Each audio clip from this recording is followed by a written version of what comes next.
Hello everyone, हमारा array and structure topic complete हो चुका है। Array and structure topic complete हो चुका तो अब हम करेंगे दोनों के बीच में डिफरेंस क्या है एरे में और स्ट्रक्चर में। हमने हर जगह देखा array is a collection of similar data type. जो एरे है वो हमारी एक जैसे डेटा टाइप्स की कलेक्शन है। जैसे हम कह सकते हैं कि हमने एक प्रोग्राम बनाया, उसमें सब कुछ इंटीजर टाइप के लिए, तो इंट मार्क्स डाले हमने, किसी 20 बच्चों के डाल दिए, तो इसमें सिमिलर डेटा टाइप सिर्फ हमने मार्क्स के लिए बनाया और एक ही वेरिएबल यूज़ कर रखा है। यहाँ तो ये वन डायमेंशनल एरे भी है, दो चीज़ें हैं इसमें, एक तो ये एरे है, फिर दूसरा ये वन डायमेंशनल एरे है, सिर्फ इसमें सिंगल वेरिएबल यूज़ है और इसमें collection of similar data types है। और स्ट्रक्चर क्या होता है? Collection of different data types की, इसमें अलग अलग तरह के डेटा टाइप्स इंक्लूड हो सकते हैं। जैसे एक स्टूडेंट के लिए हमने स्ट्रक्ट बनाना था तो उसमें इंट मार्क्स, इंट उसका रोल नंबर, कैर उसका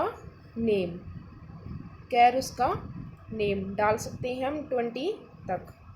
तो ये होता हमारा different different data types collect होके आ रहे हैं, तो ये है हमारा स्ट्रक्चर और ये था array. If you want to access any variable in array, अगर आप किसी वेरिएबल को या किसी एलिमेंट को एरे से एक्सेस करना चाहते हैं, मतलब रिसीव करना चाहते हैं, तो आप उसको एक्सेस कर सकते हैं by using its index number which shows is position in that array. आप इजीली एक्सेस कर सकते हैं, स्ट्रक्चर में भी हो सकता है, बट इसमें देखो, अब हम यहाँ देखते हैं कि एरे में से हम एलिमेंट्स को एक्सेस कैसे कर सकते हैं। कि हम उसमें उसका इंडेक्स नंबर पता होता है। इंडेक्सिंग शुरू होती है ज़ीरो से लेके n-1 तक। अब इसमें कितने एलिमेंट्स हैं? एलिमेंट्स को एक्सेस करने के लिए हमारे पास इंडेक्स नंबर होता है। हमें पता है कि एरे में इंडेक्सिंग 0 से शुरू होती है और n-1 तक होती है। जितने हमारे पास एलिमेंट्स हैं उसमें से एक लेस कर देते हैं क्योंकि वो 0 से शुरू। अब इसमें एलिमेंट्स कितने हैं? 1 2 3 4 5 6 एलिमेंट है, तो n की जगह 6 रखा, -1 क्या, तो 5। हमारे पास इंडेक्सिंग कहाँ तक हुई? 5 तक हुई। और जो इसमें सिमिलर डेटा टाइप्स हैं, इसमें हमें पता है सारे न्यूमेरिकल वैल्यूज़ हैं, तो ये क्या है? इंटीजर टाइप है, तो ये 2 बाइट्स का स्पेस अलोकेट कर रही है अपने सिस्टम में, तो इसलिए हमें इनका स्पेस भी पता है। अगर हमें कोई एलिमेंट चाहिए, इसे एक्सेस करना है, तो हम क्या करेंगे? उसका या तो इंडेक्स नंबर बता देंगे, इंडेक्स नंबर पता होगा तो उसकी हेल्प से हम इजीली एक्सेस कर सकते हैं किसी एलिमेंट को एरे से।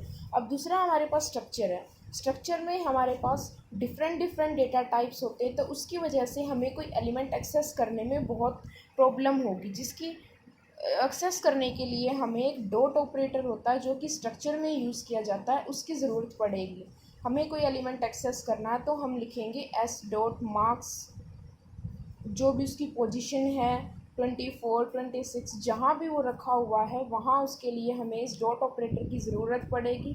और एक ये हमारे पास कीवर्ड है जो कि स्ट्रक्चर में यूज़ किया जाता है मोस्टली, इस कीवर्ड की और डॉट ऑपरेटर की ज़रूरत पड़ेगी एक्सेस करने के लिए। बट एरे में ऐसा कुछ नहीं है, सिर्फ इंडेक्स नंबर से ही हम उसको एक्सेस कर सकते हैं। Third point to differentiate between array and the structure is that operator used in the array is, जो ऑपरेटर यूज़ किया जाता है एरे में वो कौन सा होता है? स्क्वायर ब्रैकेट्स, स्टार्टिंग भी और क्लोजिंग भी स्क्वायर ब्रैकेट्स होती है। It is used while the array declaration, also while accessing an array variable. एक किसी वेरिएबल को एक्सेस कराने के लिए और किसी को डिक्लेयर कराने के लिए। जैसे कि हम देखते हैं ये CIN हमने यहाँ स्क्वायर ब्रैकेट को यूज़ किया, उसको वेरिएबल को हमने एक्सेस अपने सिस्टम में देने के लिए, मतलब उसे प्रिंट कराने के लिए एक एरे में। ये प्रोग्राम है to find the largest number from the given n numbers, तो उसमें हमने ये CIN एंटर कराया अपना वेरिएबल, तो उसके लिए हमने यहाँ स्क्वायर ब्रैकेट का यूज़ किया है। And in the structure an operator used in the structure is the dot operator, जो अभी अभी बताया था कि डॉट ऑपरेटर की हेल्प चाहिए होती है हमें अपने वेरिएबल्स को एक्सेस करने के लिए और डिक्लेयर करने के लिए, तो वो है dot operator. Next point is all elements in the array have the same size because all elements are of same data type. क्योंकि अगर इंटीजर होंगे सारे तो 2 बाइट्स का स्पेस ले रहे हैं, तो सभी सेम ही स्पेस लेंगे।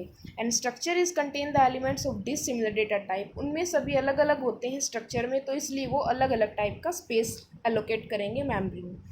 Declaration array does not required any keyword, array को डिक्लेयर करने के लिए किसी कीवर्ड की ज़रूरत नहीं पड़ती, बट जो हमारा स्ट्रक्चर है उसको डिक्लेयर करने के लिए हमें किसी कीवर्ड की ज़रूरत पड़ती है। जैसे कि हमने यूज़ किया था एस डॉट नेम, ये यूज़ कर रखा एस डॉट नेम, हमने ये वेरिएबल मतलब कीवर्ड ले रखा है डिक्लेयर करने के लिए इसको, नेम को या रोल है मार्क्स है उसके लिए हमने डिक्लेयर करने के लिए कीवर्ड की ज़रूरत ले रखी, बीच में डॉट ऑपरेटर है। An array can be access faster as compare to the structure. जो एरे में हम एलिमेंट्स को एक्सेस करते हैं या एरे को हम जब भी कोई प्रोग्राम रन करते हैं तो वो इजीली एक्सेस हो सकता है as compare to the structure, क्योंकि एरे में कोई भी ऐसी चीज नहीं, मतलब ज़्यादा फंडामेंटल चीज़ें कुछ भी नहीं, सिर्फ इसमें सीधा सा लूप लगाया चीज़ों का एंटर कराने के लिए और आउटपुट पाने के लिए भी हमने सीधा लूप लगाना होता है, इसमें कोई वो नहीं है। बल्कि स्ट्रक्चर में स्ट्रक्चर भी देंगे हम, उसका लूप भी लगाएंगे, बहुत सारे एन एलिमेंट्स, कुछ भी ज़्यादा नंबर्स दे दिए गए तो उसके लिए हमें बहुत सीक्वेंस में काम करना पड़ेगा।